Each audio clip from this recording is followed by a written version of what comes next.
লাল কাঁকড়ার বিচে গিয়ে দেখতে পেলাম বালির উপরে অজস্র লাল কাঁকড়া।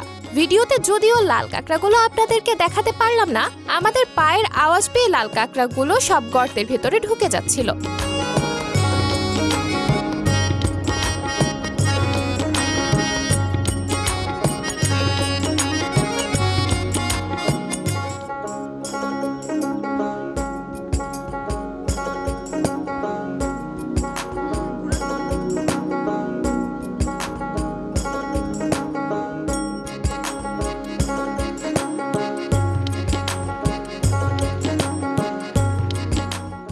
আপনারা যারা আমার মতো যান্ত্রিক শহরে নানা ধরনের চিন্তা ও কাজের চাপ থেকে একটু মানসিক শান্তি পাওয়ার কথা ভাবছেন, তারা ঘুরে আসতে পারেন দক্ষিণবঙ্গে সাগরকন্যা কুয়াকাটা থেকে।